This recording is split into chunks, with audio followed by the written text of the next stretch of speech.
Здравствуйте, дорогие ребята! Послушайте сегодня сказку Елены Велиной «Как поймать солнечного зайчика». Много есть на свете интересных вещей, много милых животных, самых разных растений, и все их можно не только рассматривать, но и потрогать, в руках подержать. Поместить у себя дома, поставить в горшке на подоконнике, даже на худой конец посадить в клетку или привязать, чтобы это нечто не убежало. В общем, хорошо, когда можно про что-нибудь сказать «это мое».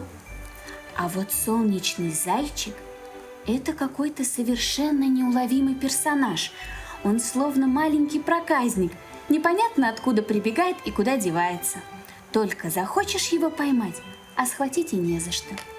Ловишь его, ловишь, уже и пот в 3 ручья катится, а он все прыгает возле тебя и дразнится.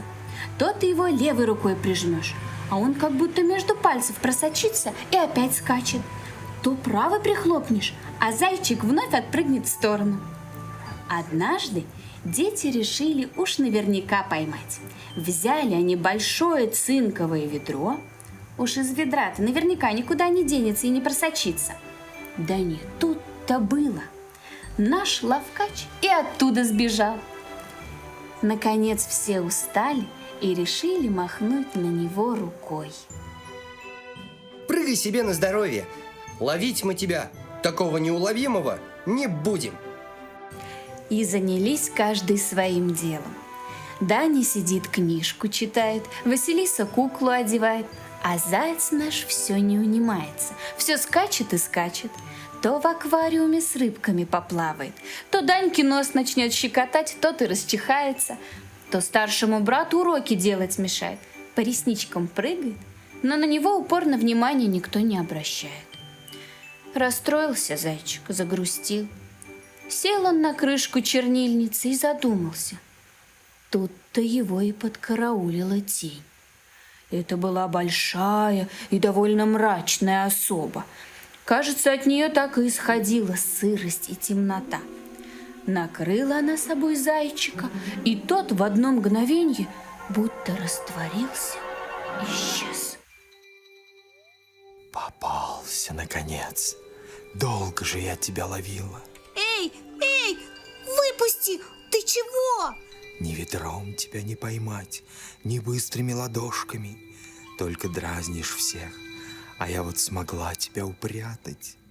Сейчас-то уж все будут играть только со мной, а про тебя забудут. И тень приплыла в комнату. В детской сразу стало мрачно, и дети заторопились складывать учебники. Им показалось, что уже совсем поздний вечер. Зевая, они отправились чистить зубы перед сном. Вот это да! Никто со мной играть не хочет. Ну-ка я проверю, может, мне все показалось? И она выпустила солнечного зайчика. Тот очень обрадовался и стал прыгать по ковру, по столу, по игрушкам. «А вот он, появился голубчик!» — заметил Данька зайца из ванной. С этими словами он выпустил зубную щетку изо рта и бросился его ловить. Ну уж нет, — сказала тень. так не может продолжаться. И тень снова спрятала зайца. Ой, опять исчез. Куда он делся?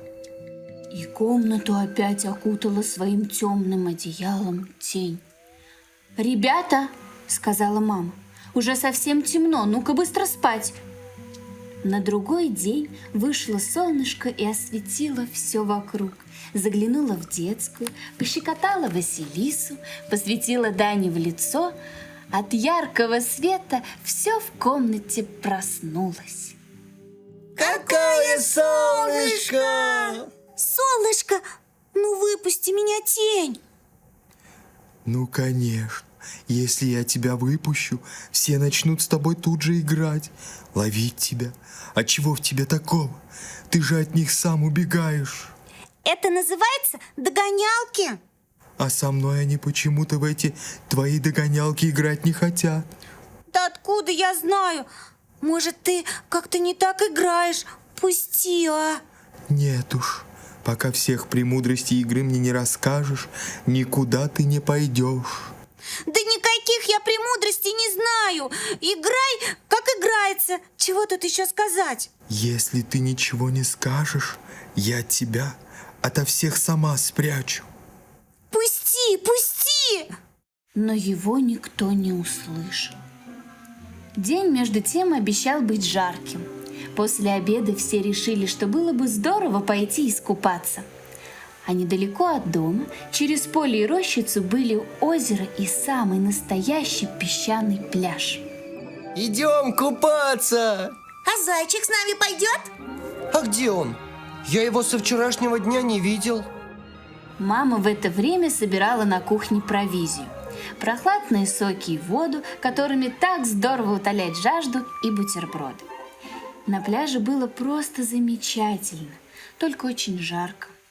Яркие блики скакали по воде, и солнышко грело так, что казалось, сейчас даже камни расплавятся. Только тени было совсем неуютно. Какая жара! Ну нет бы в тенек сели. Так ведь на самом солнцепёке устроились. Солнечные ванны ей были совсем не показаны.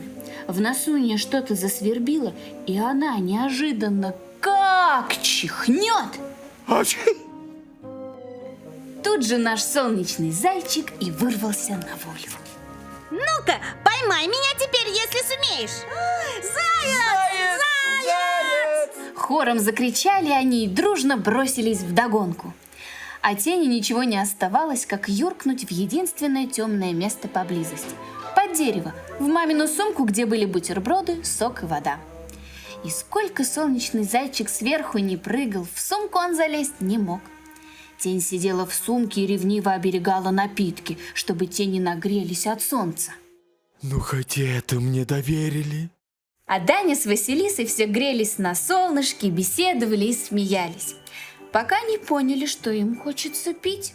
Стали искать напитки и нашли. Их накрывала собой большая тень.